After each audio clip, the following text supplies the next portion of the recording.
그러나 한 번의 클릭, 그 순간 내 돈이 사라졌습니다. 요즘 스마트폰 금융 사기로 인해 피해를 보는 사람들이 급격히 늘어나고 있습니다. 특히 고령층을 대상으로 한 보이스피싱, 스미싱 가짜 투자 사기가 기승을 부리고 있습니다. 은행인데요. 고객님의 계좌에서 이상한 출금이 감지되었습니다. 자녀분이 급한 상황입니다. 지금 당장 돈을 보내주셔야 합니다. 이렇게 당황하게 만드는 전화 한 통에 수십 년간 모은 돈을 잃는 일이 벌어지고 있습니다. 스마트폰을 통한 금융 사기는 점점 더 정교해지고 있습니다. 나는 사기를 당하지 않겠지라고 생각하는 순간 바로 피해자가 될 수 있습니다. 고령층이 특히 위험한 이유는 스마트폰 사용이 익숙하지 않기 때문입니다. 은행 문자, 공공기관 메시지를 사칭한 링크를 한 번만 눌러도 돈이 빠져나갈 수 있습니다. 사기범들은 최신 기술을 활용하여 진짜 금융기관처럼 속이기 때문에 구별하기 어렵습니다. 이 문자 진짜일까? 이 전화 정말 은행에서 온 걸까? 작은 의심이 당신의 돈을 지키는 첫걸음입니다.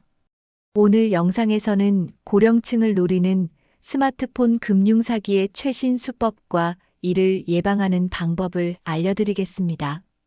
끝까지 시청하셔서 절대 피해자가 되지 않도록 주의하세요.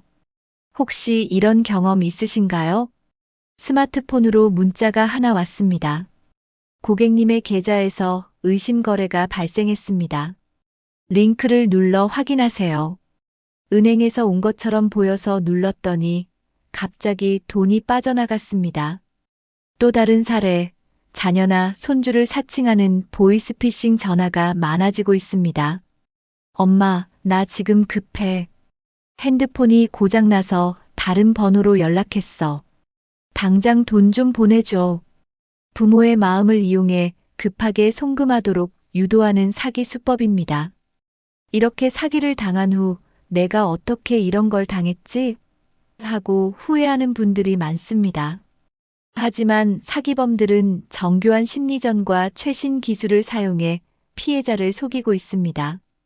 요즘은 가짜 경찰, 가짜 금융기관 직원, 가짜 검찰까지 등장하면서 더욱 정교한 수법을 사용합니다. 특히 고령층을 대상으로 한 금융사기 피해 금액이 점점 커지고 있습니다. 평생 모은 돈을 단 몇 분 만에 날릴 수도 있습니다. 금융사기는 남의 이야기가 아닙니다. 언제든 내가 대상이 될 수 있습니다. 하지만 조금만 주의하면 충분히 예방할 수 있습니다. 지금부터 대표적인 스마트폰 금융사기 유형과 대처법을 알려드리겠습니다. 한 번만 숙지해도 내 돈을 지킬 수 있습니다. 사기범들은 고령층이 금융사기에 취약하다는 점을 노립니다. 스마트폰 사용이 익숙하지 않고 문자나 링크를 무심코 클릭하는 경우가 많습니다. 첫 번째, 은행이나 공공기관에서 보내는 공식 문자와 가짜 문자를 구별하기 어렵습니다. 문자 안에 링크를 한 번만 눌러도 악성 코드가 설치될 수 있습니다.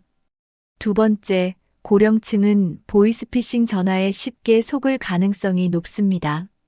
경찰, 검찰, 금융기관을 사칭하면 믿고 대응하는 경우가 많습니다. 세 번째, 급한 상황을 연출하면 당황해서 돈을 바로 보내는 경우가 많습니다. 예를 들면 자녀가 사고를 당했다는 식으로 긴박한 분위기를 조성합니다. 네 번째, 경제적 여유가 있는 고령층을 대상으로 한 투자 사기가 많아지고 있습니다. 안전한 투자입니다라는 말에 속아 전 재산을 날리는 경우도 있습니다. 다섯 번째, 사기범들은 최신 기술을 이용해 신뢰를 주는 방식으로 접근합니다. 은행 직원처럼 보이는 영상 통화까지 활용하며 정교하게 속입니다. 여섯 번째, 피해를 당한 후에도 신고하지 않고 숨기는 경우가 많습니다. 창피해서 가족들에게 말하지 않거나 돈을 되찾을 희망이 없다고 생각합니다. 고령층을 노리는 금융사기를 예방하려면 먼저 위험성을 제대로 인식하는 것이 중요합니다. 스마트폰을 활용하는 방식이 빠르게 변화하면서 고령층이 적응하는데 어려움을 겪고 있습니다. 은행 업무, 공공 서비스, 결제 서비스 등 모든 것이 스마트폰으로 이루어지고 있습니다. 첫 번째, 문자로 온 링크를 무심코 클릭하는 경우가 많습니다. 내 계좌에 문제가 생겼다는 메시지를 받고 확인하려다 악성 코드에 감염됩니다. 두 번째, 앱 설치 과정에서 보안 설정을 제대로 하지 않는 경우가 많습니다. 보안이 취약한 앱을 설치하면 개인정보가 해커에게 넘어갈 수 있습니다. 세 번째, 이중 인증을 설정하지 않아 계좌가 쉽게 해킹될 가능성이 높습니다. OTP나 2단계 인증을 설정하면 보안을 훨씬 강화할 수 있습니다. 네 번째, 공공 와이파이를 이용하다 해킹을 당하는 사례도 늘어나고 있습니다. 무료 와이파이에 접속하면 금융 정보가 노출될 위험이 큽니다. 다섯 번째, 은행 앱을 사용할 때 보안 프로그램을 설치하지 않으면 위험할 수 있습니다. 금융 거래 전용 보안 프로그램을 설치하는 것이 안전합니다. 여섯 번째, 스마트폰 사용법을 배우는 것이 사기 예방에 큰 도움이 됩니다. 가족이나 지인을 통해 스마트폰 사용법과 보안 설정을 익혀야 합니다. 스마트폰을 안전하게 사용하는 법을 알면 금융 사기의 위험을 크게 줄일 수 있습니다. 요즘 금융 사기범들은 전화와 문자를 통해 아주 자연스럽게 접근합니다. 특히 은행, 경찰, 검찰, 공공기관을 사칭하는 전화가 많아지고 있습니다. 첫 번째, 금융 사기범들은 긴급한 상황을 연출하여 당황하게 만듭니다. 지금 계좌에서 불법 자금 거래가 감지되었습니다. 빨리 조치하셔야 합니다. 두 번째, 공식 기관에서 보낸 것처럼 보이는 가짜 문자를 보내기도 합니다. 국민연금 추가 지급 확인하세요. 라며 링크를 클릭하도록 유도합니다. 세 번째, 문자 속 링크를 클릭하면 악성 코드가 설치되어 금융 정보가 유출됩니다. 스마트폰에 저장된 계좌번호, 비밀번호, 인증서까지 모두 해커에게 넘어갈 수 있습니다. 네 번째, 특정 앱을 설치하도록 유도하는 방식도 많습니다. 보안 점검을 위해 이 앱을 설치하세요라는 말에 속아 가짜 앱을 설치하는 경우도 있습니다. 다섯 번째, 보이스피싱 사기범들은 대화를 통해 신뢰를 얻으려 합니다. 금융기관 직원처럼 행동하며 피해자가 의심하지 않도록 합니다. 여섯 번째, 문자나 전화를 받으면 즉시 확인하는 습관이 필요합니다. 은행, 경찰, 검찰에서는 개인정보를 요구하는 전화를 하지 않습니다. 의심스러운 전화나 문자를 받으면 절대 대응하지 말고 즉시 차단해야 합니다. 보이스피싱은 가장 흔한 스마트폰 금융사기 유형 중 하나입니다. 전화 한 통으로 개인정보를 빼내거나 돈을 송금하도록 유도하는 방식입니다. 첫 번째, 금융기관이나 수사기관을 사칭하여 피해자를 속입니다. 여기는 경찰청입니다. 고객님의 계좌가 범죄에 연루되었습니다. 두 번째, 자녀나 가족을 사칭하는 전화도 많아지고 있습니다. 엄마, 나 급해. 핸드폰이 고장나서 다른 번호로 연락했어. 돈 좀 보내줘. 세 번째, 사기범들은 감정적인 압박을 통해 빠르게 송금을 유도합니다. 시간이 없습니다. 지금 당장 계좌 이체를 하지 않으면 계좌가 정지됩니다.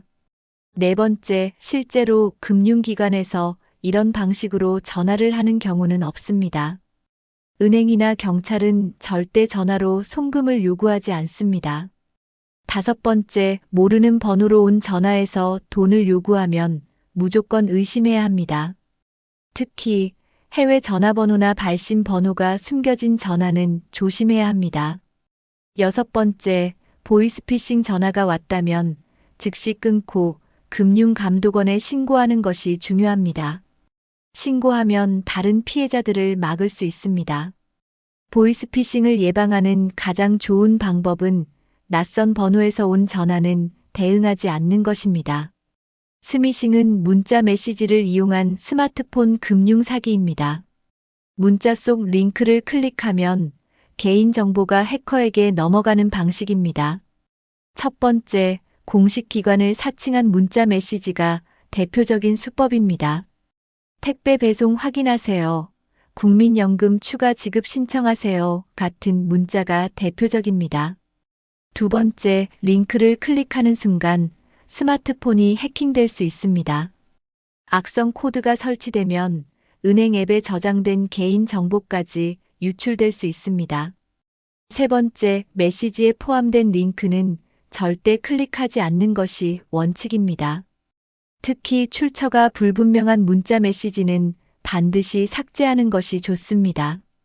네 번째, 의심스러운 문자를 받으면 직접 해당 기관에 확인해야 합니다.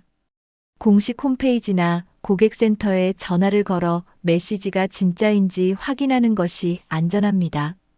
다섯 번째, 스마트폰 보안 설정을 강화하면 스미싱 피해를 예방할 수 있습니다. 출처를 알 수 없는 앱 설치를 차단하고 보안 프로그램을 업데이트해야 합니다. 여섯 번째, 스미싱 예방을 위해 가족들과도 정보를 공유하는 것이 중요합니다. 특히 부모님이나 어르신들에게 스미싱의 위험성을 알려야 합니다.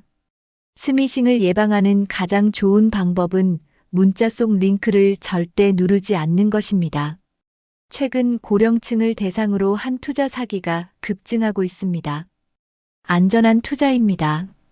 은행보다 높은 수익을 보장합니다. 첫 번째, 사기범들은 금융 전문가처럼 행동하며 신뢰를 얻으려 합니다. 저는 금융 전문가입니다. 저만 따라오시면 확실한 수익을 보장합니다. 두 번째, 주식, 코인, 부동산 투자 사기가 많아지고 있습니다. 최소 투자 금액만 맡기시면 매달 일정한 수익을 드립니다. 세 번째, 이들은 초기에 작은 수익을 주면서 신뢰를 쌓습니다. 그러나 결국 큰 돈을 투자하게 만든 후 사라지는 방식입니다. 네 번째, 고수익을 보장한다면 반드시 의심해야 합니다. 금융기관도 확실한 수익을 보장할 수는 없습니다. 다섯 번째, 정식 등록된 금융사인지 반드시 확인해야 합니다. 금융감독원이나 한국은행 홈페이지에서 공식 등록 여부를 조회할 수 있습니다. 여섯 번째, 투자 결정을 내리기 전에 가족이나 전문가와 상의하는 것이 중요합니다. 혼자 결정하지 말고 신뢰할 수 있는 사람들과 상담해야 합니다. 고수익을 미끼로 한 투자는 99% 사기입니다. 절대 속지 마세요. 사기범들은 고령층을 속이기 위해 긴급한 상황을 조작하는 방법을 자주 사용합니다. 사람은 급박한 상황에서는 이성적인 판단보다 감정적으로 반응하기 쉽기 때문입니다. 첫 번째, 가족을 사칭하여 돈을 보내도록 유도하는 수법이 대표적입니다. 엄마, 나 지금 큰 사고를 당했어. 병원비가 필요해. 빨리 보내줘. 두 번째, 은행 직원처럼 가장하여 계좌가 위험하다고 속이는 경우도 많습니다. 고객님의 계좌에서 불법 자금 거래가 감지되었습니다. 계좌 보호를 위해 지금 즉시 송금해 주세요. 세 번째, 급한 상황을 조성하여 빠른 결정을 하도록 유도합니다. 시간이 없습니다. 지금 돈을 보내지 않으면 계좌가 정지됩니다. 네 번째, 자신이 직접 확인할 시간조차 주지 않고 빠르게 행동하게 만듭니다. 지금 통화 중이니까 직접 은행에 전화하지 마세요. 우리가 도와드릴게요. 다섯 번째, 피해자는 너무 급해서 가족이나 지인에게 확인할 생각조차 못하게 됩니다. 이런 식으로 당황한 상태에서 돈을 보낸 후에야 사기였다는 사실을 깨닫게 됩니다. 여섯 번째, 어떤 경우라도 돈을 보내기 전에 반드시 확인하는 습관이 필요합니다. 자녀가 사고를 당했다면 본인 휴대전화로 직접 연락해서 확인하는 것이 우선입니다. 긴급한 상황을 강조하는 전화나 문자는 무조건 의심하고 검증해야 합니다. 사기범들은 피해자가 의심하지 않도록 정교한 대화 기법을 사용합니다. 처음부터 돈을 요구하는 것이 아니라 천천히 신뢰를 쌓아가며 피해자를 조종합니다. 첫 번째, 자신이 금융 전문가, 공무원, 경찰 등 권위 있는 사람인 것처럼 행동합니다. 저는 금융감독원에서 나온 전문가입니다. 고객님의 자산을 보호해 드리겠습니다. 두 번째, 피해자가 신뢰하도록 다양한 정보를 미리 조사해 둡니다. 피해자의 이름, 주소, 계좌번호 등을 알고 접근하여 더욱 신뢰하게 만듭니다. 세 번째, 친절한 태도로 접근하여 장기간 연락하며 안심시키는 경우도 있습니다. 이제부터 제가 도와드릴 테니 걱정하지 마세요. 안전하게 해결해 드리겠습니다. 네 번째, 감정을 자극하여 의심을 차단하는 방식도 자주 사용합니다. 이건 가족을 위한 일입니다. 어머니, 아버지의 사랑을 보여주세요.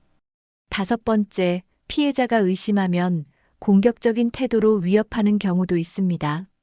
지금 신속하게 이체하지 않으면 법적인 문제가 생길 수도 있습니다. 여섯 번째, 대화를 통해 피해자를 서서히 조종하는 것이 금융사기의 핵심 기법입니다. 단순한 전화 한 통으로 끝나는 것이 아니라 며칠 동안 신뢰를 쌓아가며 유도합니다.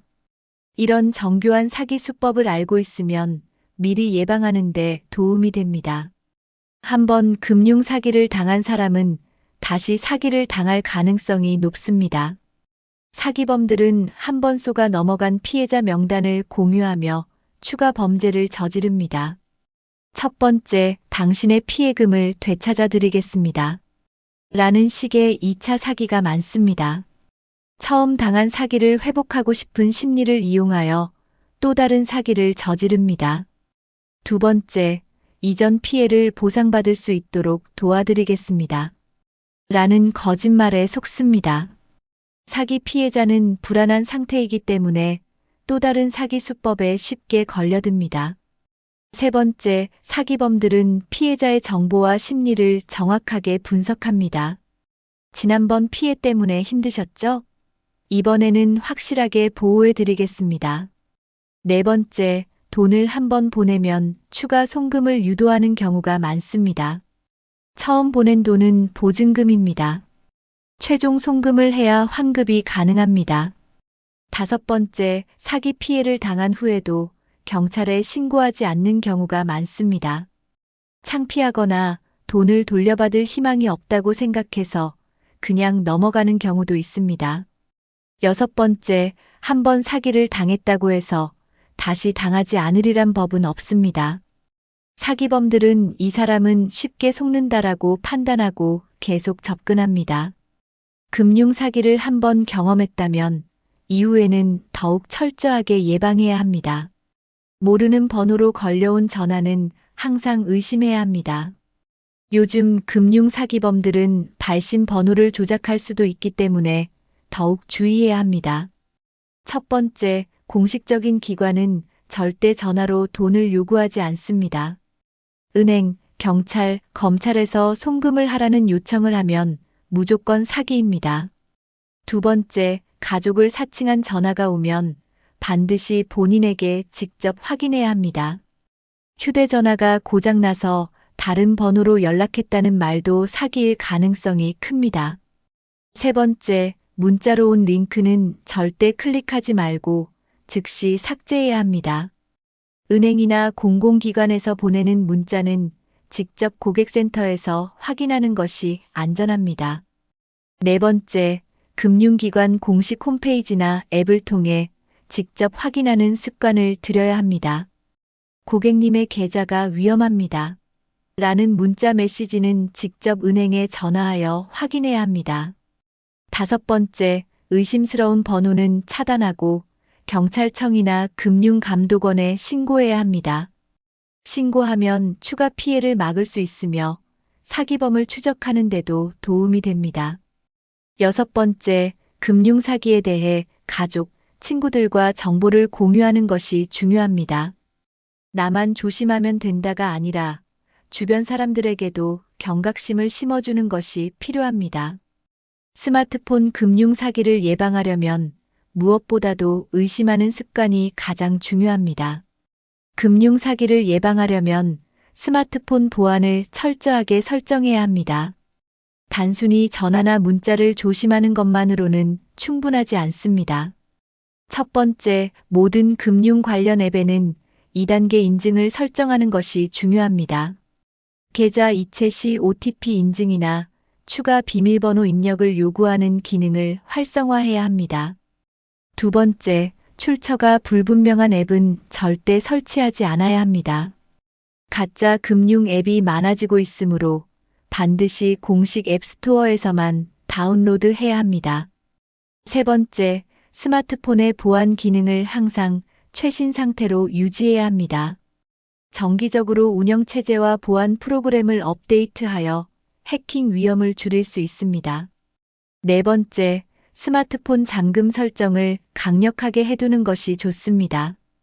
패턴, 지문, 얼굴 인식 같은 보안 기능을 활용하면 타인이 쉽게 접근할 수 없습니다. 다섯 번째, 공공 와이파이를 사용할 때는 금융 거래를 하지 않는 것이 원칙입니다. 무료 와이파이를 사용하면 개인 정보가 유출될 가능성이 높아집니다. 여섯 번째, 출처를 알 수 없는 문자나 이메일은 절대 열어보지 않아야 합니다. 특히 금융기관을 사칭한 메시지는 링크를 클릭하지 않고 직접 확인하는 것이 안전합니다. 보안 설정만 철저하게 해도 금융 사기를 예방할 확률이 훨씬 높아집니다. 금융 사기 예방을 위해서는 가족과 함께 정보를 공유하는 것이 필수적입니다. 특히 스마트폰 사용이 익숙하지 않은 부모님이나 어르신들에게 사기 수법을 알려야 합니다. 첫 번째, 금융 사기 유형과 예방 방법을 주기적으로 교육하는 것이 중요합니다.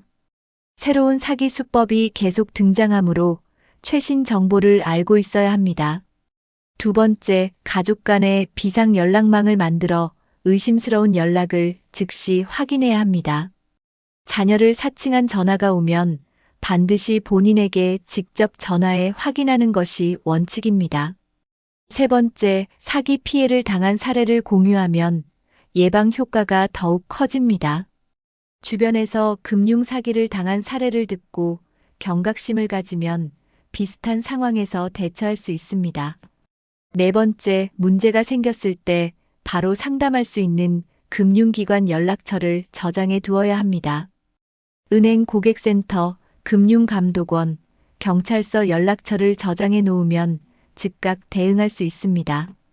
다섯 번째, 어르신들이 쉽게 이해할 수 있도록 간단한 설명을 해주는 것이 효과적입니다. 너무 어렵게 설명하면 이해하기 어려워지고 결국 경각심이 낮아질 수 있습니다. 여섯 번째, 스마트폰 사용법을 익히는 것도 사기 예방에 큰 도움이 됩니다.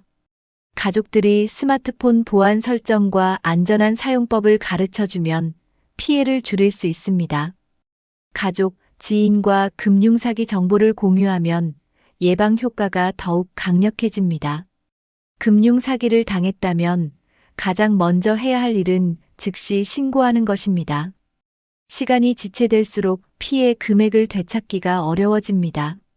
첫 번째, 사기범에게 돈을 송금했다면 즉시 은행에 연락하여 계좌 지급 정지를 요청해야 합니다. 지급 정지를 하면 상대방이 돈을 인출하기 전에 막을 수 있습니다. 두 번째, 경찰서와 금융감독원에 신고하면 추가적인 피해를 방지할 수 있습니다. 사기범을 추적하는 데에도 도움이 되며 다른 피해자를 예방할 수 있습니다. 세 번째, 사기와 관련된 문자, 전화, 계좌번호 등의 증거를 모두 보관해야 합니다. 신고할 때 증거가 많을수록 조사가 빠르게 진행됩니다. 네 번째, 가족이나 가까운 사람들에게도 피해 사실을 알려야 합니다. 본인뿐만 아니라 가족이 추가적인 사기 피해를 입지 않도록 대비할 수 있습니다. 다섯 번째, 인터넷 게시판이나 커뮤니티의 사기 수법을 공유하면 더 많은 사람을 보호할 수 있습니다. 금융사기 사례를 알리는 것이 또 다른 피해자를 막는 데 큰 도움이 됩니다. 여섯 번째, 은행과 금융기관의 피해 보상 절차를 확인하는 것이 중요합니다. 특정 경우에는 일부 금액을 보상받을 수 있는 제도가 마련되어 있습니다. 빠르게 신고하고 계좌 지급 정지를 하면 피해를 최소화할 수 있습니다. 금융 사기를 당했다면 반드시 경찰과 금융감독원에 신고해야 합니다. 신고하면 사기범을 추적할 가능성이 높아지고 피해 보상을 받을 수 있는 기회가 생깁니다. 첫 번째, 경찰 신고는 112로 전화하거나 가까운 경찰서에 직접 방문하면 됩니다. 인터넷 경찰청 홈페이지에서도 신고 접수가 가능합니다. 두 번째, 금융감독원에 신고하려면 1332 금융사기 신고센터로 전화하면 됩니다. 금융감독원은 피해 사실을 조사하고 금융기관과 협력하여 조치를 취합니다. 세 번째, 금융사기 피해를 당한 경우 사이버 수사대에 신고하는 것도 가능합니다. 사이버 범죄 관련 신고는 경찰청 사이버 안전국 홈페이지에서 접수할 수 있습니다. 네 번째, 신고할 때는 피해 사실을 정확하게 설명하고 증거를 제출해야 합니다. 송금 내역, 문자 메시지, 통화 녹음 파일 등을 증거로 제시하면 조사에 도움이 됩니다. 다섯 번째, 신고 후에는 금융기관과 지속적으로 연락하면서 계좌 지급 정지 여부를 확인해야 합니다. 지급 정지 조치가 빠르게 이루어지면 돈을 돌려받을 가능성이 커집니다. 여섯 번째, 신고 후에도 추가적인 사기 시도가 있을 수 있으므로 더욱 주의해야 합니다. 사기범들은 신고한 피해자를 다시 노리고 추가적인 피해를 입히려는 경우가 많습니다. 경찰과 금융감독원에 신고하는 것이 금융사기 피해를 줄이는 가장 효과적인 방법입니다. 금융사기를 당했다고 해서 반드시 돈을 잃는 것은 아닙니다. 빠르게 대응하면 일부 금액을 되찾을 수 있는 가능성이 있습니다. 첫 번째, 사기 피해를 당한 즉시 사기 이용 계좌 신고를 해야 합니다. 경찰서나 금융감독원 1332에 신고하면 해당 계좌를 지급 정지할 수 있습니다. 두 번째, 금융 분쟁 조정 절차를 활용하면 보상을 받을 수도 있습니다. 금융감독원의 금융분쟁조정위원회에 신청하면 피해 보상을 받을 가능성이 생깁니다. 세 번째, 보이스피싱, 스미싱 등 금융사기 피해자는 금융권 공동 대응 시스템을 활용할 수 있습니다. 여러 금융기관이 협력하여 피해자의 돈을 되찾을 수 있도록 돕는 제도입니다. 네 번째, 사기 피해 금액이 클 경우 민사소송을 진행할 수도 있습니다. 하지만 사기범이 돈을 이미 인출한 경우 보상받기가 어려울 수 있습니다. 다섯 번째, 금융회사에 과실이 있다면 해당 금융기관을 통해 일부 보상을 받을 수도 있습니다. 은행이나 카드사가 보안 조치를 소홀히 했다면 피해 보상 책임을 물을 수 있습니다. 여섯 번째, 사기를 당한 경우 피싱 사기 피해자 구제 제도를 활용하면 보상받을 가능성이 있습니다. 일정 요건을 충족하면 금융기관이 피해액을 보전해주는 시스템이 존재합니다. 금융사기 피해를 줄이려면 신속한 신고와 적절한 절차를 밟는 것이 가장 중요합니다. 오늘 영상에서는 고령층을 대상으로 한 스마트폰 금융사기의 위험성과 예방법에 대해 알아봤습니다. 스마트폰이 편리해진 만큼 이를 이용한 금융사기도 점점 더 정교해지고 있습니다. 나는 사기를 당하지 않을 거야라고 생각하는 순간 오히려 더 위험할 수 있습니다. 사기범들은 심리적 압박과 최신 기술을 이용해 철저히 계획된 방식으로 접근합니다. 한순간의 실수로 평생 모은 돈을 잃을 수도 있습니다. 하지만 의심하는 습관을 기르고 예방책을 실천하면 금융사기를 충분히 막을 수 있습니다. 여러분은 금융사기 예방을 위해 어떤 노력을 하고 계신가요? 혹시 주변에서 금융사기 피해를 당한 사례가 있다면 댓글로 공유해 주세요. 실제 사례를 공유하면 더 많은 사람이 금융사기를 예방할 수 있습니다. 의심되는 전화나 문자를 받았을 때 어떻게 대응하는 것이 가장 좋을까요? 여러분의 생각을 댓글로 남겨주시면 함께 이야기 나누며 더 안전한 금융 생활을 만들어 갈 수 있습니다. 이 영상이 유익했다면 좋아요와 구독을 눌러주세요. 그리고 부모님이나 스마트폰 금융 사기가 걱정되는 지인분들에게도 꼭 공유해주세요. 앞으로도 여러분이 금융 사기로부터 안전한 생활을 할 수 있도록 유익한 정보를 전해드리겠습니다. 오늘도 안전한 하루 보내세요. 감사합니다.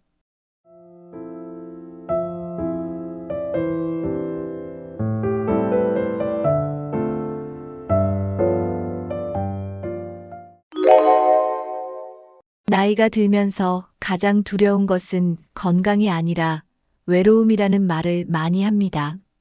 젊었을 때는 가족, 친구, 직장 동료들과 함께하면서 외로움을 느낄 시간이 없습니다.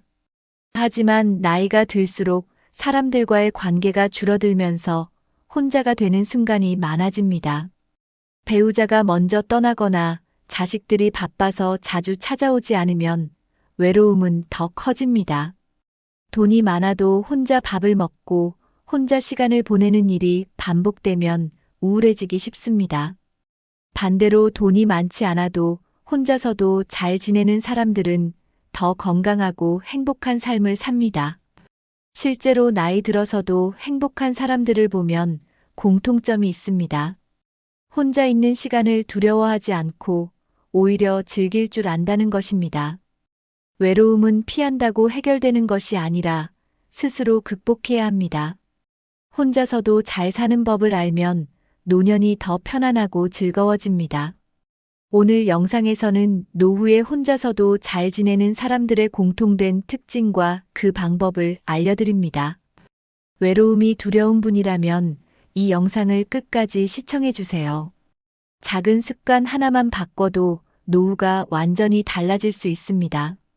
퇴직 후 오랫동안 함께했던 동료들과의 연락이 끊겼습니다. 자녀들은 각자 가정을 꾸려 바쁘게 살다 보니 예전처럼 자주 찾아오지 않습니다.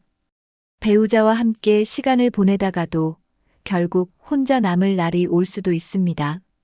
처음에는 혼자 있는 것이 자유롭게 느껴지기도 합니다. 하지만 시간이 지나면서 점점 고독함이 밀려옵니다.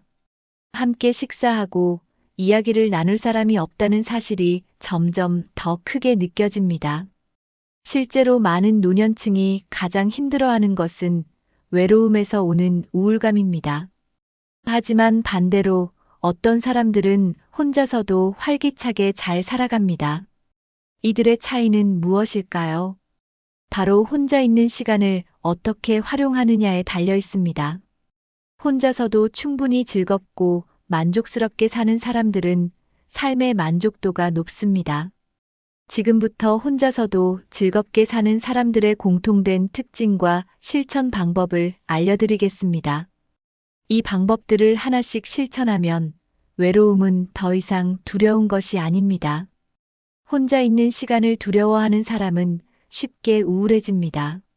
하지만 혼자 있는 시간을 잘 활용하는 사람들은 오히려 더 건강하고 활기차게 삽니다.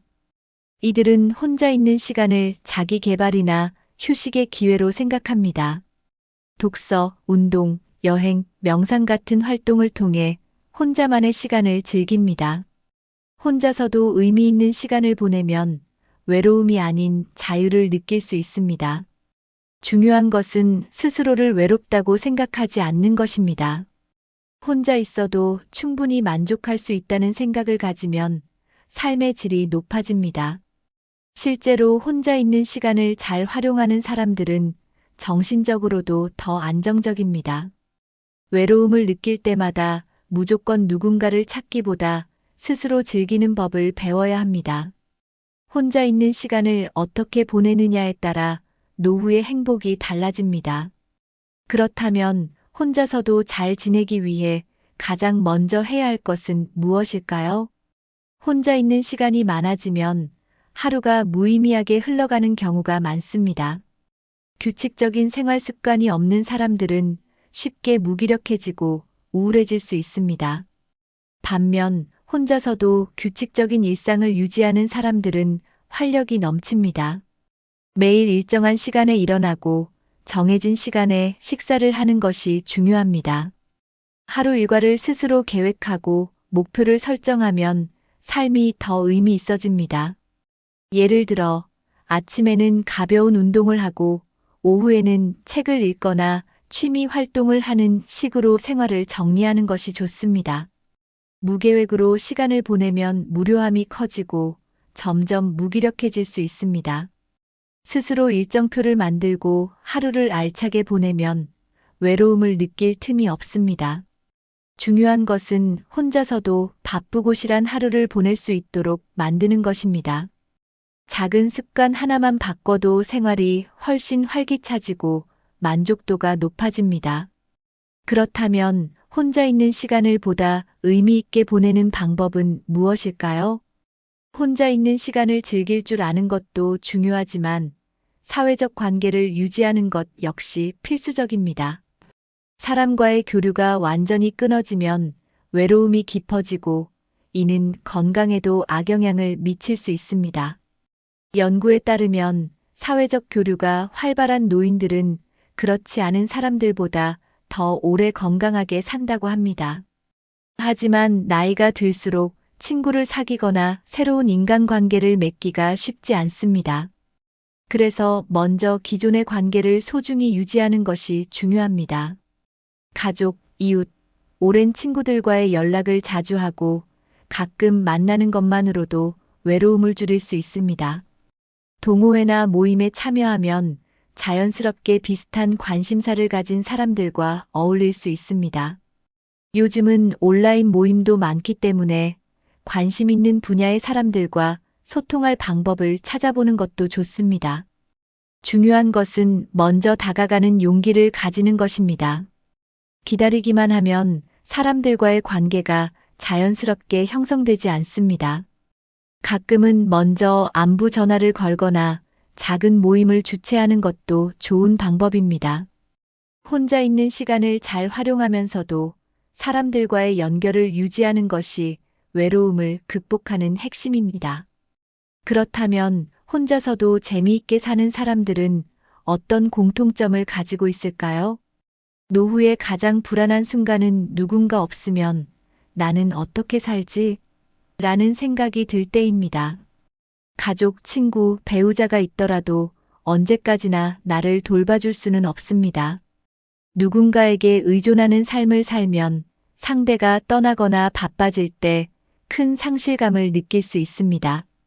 진정한 독립은 경제적인 것뿐만 아니라 정서적인 독립도 포함됩니다. 혼자 있는 시간을 긍정적으로 받아들이고 스스로를 돌보는 능력을 키우는 것이 중요합니다. 다른 사람이 있어야만 행복한 것이 아니라 혼자서도 충분히 즐거운 삶을 만들 수 있어야 합니다. 독립적인 사람들은 외부 상황에 크게 영향을 받지 않고 스스로 감정을 조절할 수 있습니다. 작은 일에도 감사하고 자신을 사랑하는 습관을 들이면 정서적 독립이 쉬워집니다. 다른 사람에게 과도하게 의지하는 것이 아니라 내 삶을 내가 주도할 때 더 만족스러운 노후를 보낼 수 있습니다. 그렇다면 정서적 독립을 유지하면서도 인간관계를 건강하게 유지하는 방법은 무엇일까요? 혼자 있는 시간이 많아질수록 우울해지는 사람이 있는 반면 오히려 더 활기차게 사는 사람도 있습니다. 차이는 어떤 생각을 하느냐에서 시작됩니다. 혼자 있는 시간을 무료하게 보내면 점점 우울해지지만 자기 개발의 시간으로 활용하면 삶이 더 풍요로워집니다. 새로운 것을 배우는 것은 뇌를 자극하고 활력을 유지하는 데 큰 도움이 됩니다. 예를 들어 책을 읽거나 새로운 취미를 가지면 하루가 더 의미 있어집니다. 요즘은 온라인 강의나 유튜브를 활용해 다양한 지식을 쉽게 배울 수도 있습니다. 하루에 한 가지라도 새로운 것을 배우는 습관을 들이면 성취감을 느낄 수 있습니다. 평생 배움을 멈추지 않는 사람들은 나이가 들어도 활력이 넘칩니다. 특히 손을 움직이며 하는 활동, 예를 들어 그림 그리기, 뜨개질, 악기 연주 같은 것은 뇌 건강에도 좋습니다. 중요한 것은 혼자 있는 시간을 나를 성장시키는 시간으로 바꾸는 것입니다. 그렇다면 혼자서도 즐겁게 살기 위한 또 다른 필수 요소는 무엇일까요? 정서적으로 독립된 사람들은 인간관계에서 더 편안함을 느낍니다. 상대방에게 지나치게 기대거나 의존하지 않기 때문에 관계에 대한 불안감이 적습니다. 혼자서도 잘 지낼 수 있는 사람들은 인간관계를 선택적으로 맺으며 스트레스 받지 않습니다. 반면에 정서적으로 의존적인 사람들은 관계에 대한 기대가 크기 때문에 쉽게 실망하고 상처를 받습니다. 관계에서 상처를 덜 받으려면 상대에게 기대기보다 스스로를 돌보는 능력을 키우는 것이 중요합니다. 다른 사람과 함께할 때 행복한 것은 물론 좋지만 혼자 있을 때도 충분히 만족할 수 있어야 합니다. 정서적으로 독립적인 사람들은 다른 사람과의 관계에서도 여유를 가지고 소통할 수 있습니다. 친구가 자주 만나지 못하더라도 이해할 수 있고 가족이 바쁘더라도 불안해하지 않습니다. 자신이 좋아하는 취미를 가지고 혼자서도 의미 있는 시간을 보낼 수 있는 능력이 필요합니다. 결국 사람들과 건강한 관계를 유지하려면 먼저 나 자신과의 관계를 잘 맺는 것이 중요합니다. 나를 사랑하고 나를 소중히 여기는 사람이 다른 사람과도 좋은 관계를 유지할 수 있습니다. 정서적 독립을 유지하면 인간관계에서 불필요한 기대와 실망이 줄어듭니다. 그렇다면 혼자서도 재미있고 의미 있게 사는 사람들의 특징은 무엇일까요? 취미는 단순한 여가 활동이 아니라 노후 삶의 질을 결정짓는 중요한 요소입니다. 좋아하는 취미가 있으면 혼자 있는 시간이 지루하지 않고 즐거워집니다. 독서, 음악 감상, 그림 그리기, 가드닝, 요리, 바둑, 운동 등 어떤 것이든 좋습니다. 중요한 것은 남들이 좋다고 하는 취미가 아니라 내가 즐길 수 있는 취미를 찾는 것입니다. 취미는 스트레스를 해소하고 삶에 활력을 불어넣어 줍니다.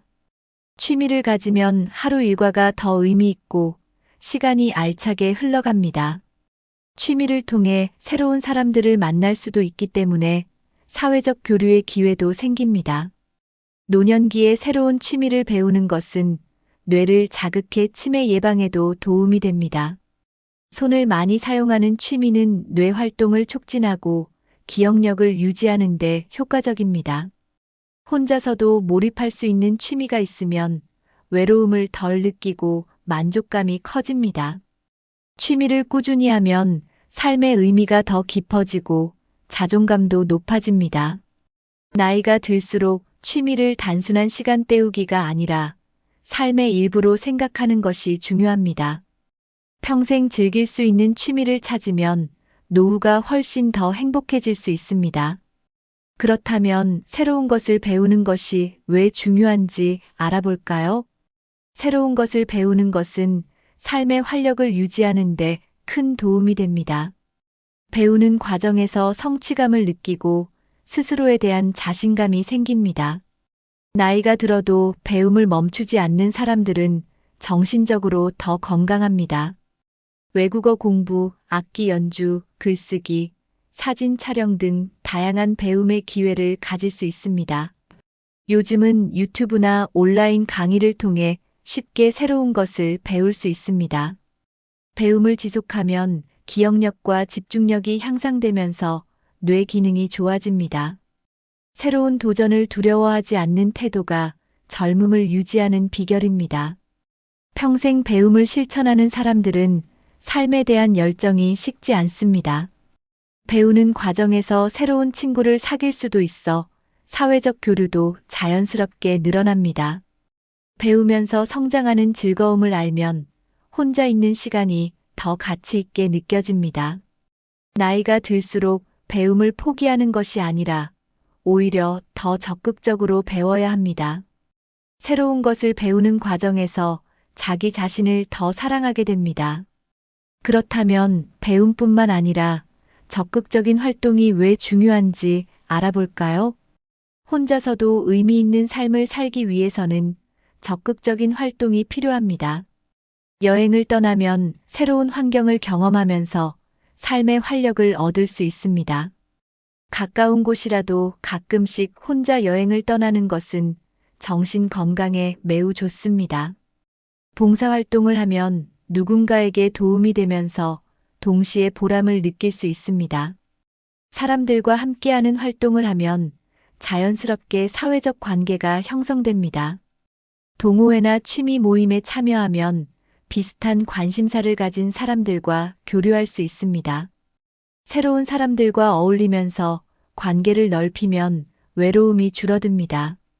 적극적인 활동을 하는 사람들은 몸과 마음이 더 건강하고 활기차게 유지됩니다. 혼자서도 잘 지내는 사람들은 자신만의 활동 루틴을 만들어 놓습니다. 바쁘게 지내다 보면 외로움을 느낄 시간이 없을 정도로 삶이 풍요로워집니다. 집에서 가만히 있는 것보다 밖으로 나가 다양한 경험을 하는 것이 중요합니다. 혼자라고 해서 소극적으로 지낼 필요는 없습니다. 적극적으로 활동하면 할수록 노년이 더 즐겁고 건강해질 수 있습니다. 그렇다면 건강한 인간관계를 유지하는 방법은 무엇일까요? 나이가 들수록 주변 사람들이 점점 줄어드는 것은 자연스러운 일입니다.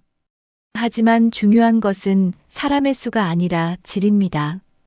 얕은 관계를 많이 맺기보다 믿을 수 있는 몇 명과 깊은 관계를 유지하는 것이 더 중요합니다.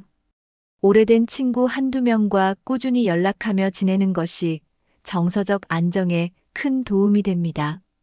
가족과도 지나치게 기대는 관계가 아니라 서로 존중하는 건강한 관계를 유지하는 것이 필요합니다. 지나치게 많은 사람들과 어울리려고 하기보다는 진짜 나를 이해해주는 사람들과 시간을 보내는 것이 좋습니다. 너무 많은 인간관계를 유지하려고 하면 오히려 피로감과 스트레스가 쌓일 수 있습니다. 오랜 친구와의 관계는 노력 없이도 유지된다고 생각하지만 꾸준한 연락과 관심이 필요합니다. 정기적으로 안부를 묻고 가끔은 만나서 차 한잔하는 것도 관계를 유지하는 좋은 방법입니다. 가까운 사람과 좋은 관계를 맺고 유지하면 외로움을 덜 느끼고 삶의 만족도가 높아집니다. 가족과의 관계도 서로 의존하기보다 독립적인 관계를 유지하는 것이 중요합니다. 결국 적은 사람과 깊은 관계를 유지하는 것이 노후의 행복을 결정짓습니다. 그렇다면 가족뿐만 아니라 새로운 사람들과의 관계도 유지하는 방법은 무엇일까요? 노년이 되면 가족이 가장 가까운 존재지만 가족만 바라보고 살 수는 없습니다. 자녀들은 각자의 삶이 있고 항상 부모에게 집중할 수는 없습니다. 따라서 가족 외에도 이웃, 친구, 지역사회와 관계를 유지하는 것이 중요합니다. 이웃과 가벼운 인사나 대화를 나누는 것만으로도 정서적인 안정감을 느낄 수 있습니다.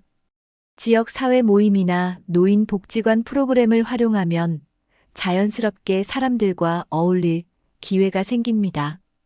종교 활동이나 봉사 활동을 하면 같은 가치관을 가진 사람들과 교류할 수 있습니다.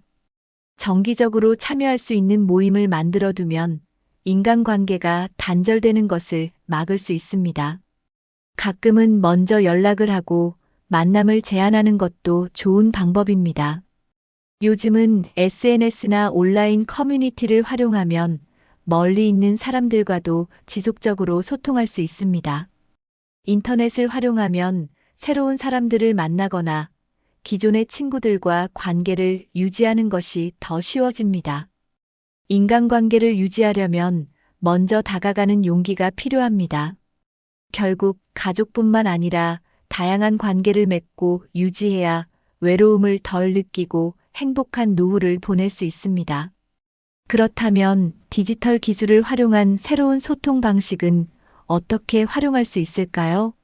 스마트폰과 인터넷을 잘 활용하면 노년에도 새로운 인간관계를 형성할 수 있습니다. 요즘은 SNS를 통해 친구들과 소식을 나누고 연락을 유지하는 것이 훨씬 쉬워졌습니다. 유튜브, 카카오톡, 줌 같은 기술을 활용하면 멀리 있는 가족과도 얼굴을 보며 대화할 수 있습니다. 스마트폰 사용이 익숙하지 않더라도 천천히 배우면 충분히 활용할 수 있습니다. 디지털 기기를 익히는 것은 단순한 소통 수단이 아니라 새로운 배움의 기회이기도 합니다. 온라인 강의를 듣거나 관심 있는 분야의 커뮤니티에 가입하면 새로운 사람들을 만날 수도 있습니다. 요즘은 온라인 독서 모임, 취미 그룹, 건강관리 앱 등 다양한 활동을 할 수 있는 플랫폼이 많습니다. 특히 외국어 학습, 그림 그리기, 글쓰기 같은 취미를 온라인에서 공유하면 더 재미있게 지속할 수 있습니다. 혼자서도 충분히 즐길 수 있는 온라인 활동을 찾으면 새로운 관계도 형성되고 삶이 더 활기차집니다. 기술을 배우는 것이 처음에는 어렵게 느껴질 수도 있지만 꾸준히 시도하면 금방 익숙해질 수 있습니다. 새로운 소통 방식을 활용하면 물리적인 거리와 상관없이 사람들과 연결될 수 있습니다. 디지털 기기를 활용하는 법을 배우면 노후의 삶이 훨씬 더 편리하고 즐거워질 수 있습니다. 결국 변화에 적응하고 새로운 것을 배우려는 태도가 노후의 행복을 결정짓습니다. 그렇다면 노후를 위해 가장 중요한 준비는 무엇일까요? 노후가 불안한 가장 큰 이유 중 하나는 경제적인 문제입니다. 젊었을 때처럼 수입이 꾸준하지 않기 때문에 돈을 어떻게 관리하느냐가 중요합니다. 경제적으로 여유가 있으면 노후에 선택할 수 있는 것이 많아지고 삶의 질이 높아집니다. 반면 돈 걱정이 많으면 매일이 불안하고 스트레스를 받을 수밖에 없습니다. 퇴직 후에도 일정한 수입이 있도록 연금, 저축, 소소한 경제 활동을 미리 준비해야 합니다. 작은 금액이라도 꾸준히 저축하는 습관을 들이면 노후에 큰 도움이 됩니다. 지출을 줄이고 현명하게 소비하는 것도 경제적인 안정의 중요한 요소입니다. 불필요한 지출을 줄이고 꼭 필요한 곳에 돈을 사용하는 것이 중요합니다. 자산을 관리하는 방법을 배우고 작은 규모라도 투자에 관심을 가지면 경제적 자립이 쉬워집니다. 중요한 것은 돈을 얼마나 많이 모았느냐가 아니라 어떻게 현명하게 쓰느냐입니다. 돈이 많아도 관리하지 못하면 쉽게 사라지고 적은 돈이라도 계획적으로 쓰면 부족하지 않습니다. 경제적 독립을 이루면 자식이나 가족에게 부담을 주지 않고 스스로 원하는 삶을 살 수 있습니다. 경제적으로 안정이 되면 심리적으로도 여유가 생기고 불안감이 줄어듭니다. 그렇다면 신체 건강을 유지하는 것이 왜 중요한지 알아볼까요? 경제적 독립만큼 중요한 것이 바로 신체적 독립입니다. 건강이 좋지 않으면 혼자 생활하기가 어렵고 타인의 도움을 받아야 할 상황이 많아집니다. 실제로 건강한 사람들은 그렇지 않은 사람들보다 훨씬 더 자유로운 노후를 보냅니다. 아픈 곳이 많으면 외출하기도 어렵고 활동 범위가 줄어들면서 외로움도 커질 수 있습니다. 반대로 건강한 몸을 유지하면 원하는 곳에 가고 하고 싶은 일을 하며 살 수 있습니다. 규칙적인 운동은 신체적 독립을 유지하는 데 필수적입니다. 하루 30분 이상 걷기만 해도 근력과 균형 감각을 유지할 수 있습니다. 근력 운동을 하면 근육이 유지되면서 낙상의 위험을 줄이고 허리와 무릎 통증도 예방할 수 있습니다. 건강한 식습관을 유지하는 것도 신체적 독립을 위한 중요한 요소입니다. 단백질, 비타민, 미네랄이 풍부한 음식을 충분히 섭취해야 합니다. 충분한 수면과 규칙적인 생활 습관이 신체 건강을 유지하는 데 큰 영향을 줍니다. 건강검진을 정기적으로 받아서 몸 상태를 체크하고 예방할 수 있는 질병은 미리 관리하는 것이 좋습니다. 결국 건강한 몸을 유지하는 것이 가장 큰 재산이며 자유로운 노후를 보장하는 필수 조건입니다. 그렇다면 정신적인 독립은 왜 중요할까요? 정신적인 독립이 없으면 노후에 쉽게 우울해지고 외로움을 느낄 수 있습니다. 주변 사람들에게 의존하는 태도가 강하면 타인의 관심이 줄어들 때 불안함을 느낄 수 있습니다. 스스로를 돌보고 자신의 감정을 건강하게 다스리는 능력이 필요합니다. 긍정적인 사고방식을 가지면 작은 일에도 만족을 느끼고 행복한 삶을 살 수 있습니다. 나이가 들면서 삶의 변화를 자연스럽게 받아들이는 태도가 중요합니다. 변화에 적응하지 못하고 과거에 집착하면 불만이 많아지고 스트레스가 커질 수 있습니다. 배우자나 자식에게만 의존하지 않고 나 자신만의 행복을 찾는 것이 필요합니다. 혼자 있는 시간을 의미 있게 보내고 자신만의 목표를 설정하면 삶의 만족도가 높아집니다. 새로운 취미를 갖거나 평생 학습을 지속하면 뇌가 활발하게 활동하면서 활력을 유지할 수 있습니다. 스스로 선택하고 결정하는 삶을 살면 자존감이 높아지고 더 당당한 노후를 보낼 수 있습니다. 정신적인 독립은 단순히 혼자 사는 것이 아니라 내 삶의 중심을 내가 잡는 것입니다. 결국 나이 들수록 내가 어떤 태도를 가지느냐가 노후의 질을 결정합니다. 지금까지 이야기한 내용을 정리하면서 건강한 노후를 위한 마지막 메시지를 전해드리겠습니다. 노후의 가장 큰 두려움은 혼자 남는 것일 수 있습니다. 하지만 혼자서도 잘 지내는 능력이 있다면 오히려 더 자유롭고 행복한 삶을 살 수 있습니다. 중요한 것은 돈이 많고 적음이 아니라 스스로 만족할 수 있는 삶을 만들어가는 것입니다. 혼자서도 잘 사는 사람들의 공통점을 배워서 조금씩 실천해 보세요. 오늘 영상에서 소개한 방법 중 하나라도 실천해 보신다면 확실한 변화를 경험하실 수 있을 것입니다. 여러분은 노후를 위해 어떤 준비를 하고 계신가요? 혹시 좋은 방법이 있다면 댓글로 공유해 주세요. 이 영상이 도움이 되셨다면 부모님이나 친구분들과 공유해 주세요. 앞으로도 노후를 더 건강하고 행복하게 사는 방법을 알려드리겠습니다. 영상이 유익하셨다면 구독과 좋아요, 알림 설정 부탁드립니다. 끝까지 시청해 주셔서 감사합니다. 건강하고 활기찬 하루 보내세요. 다음 영상에서 또 인사드리겠습니다.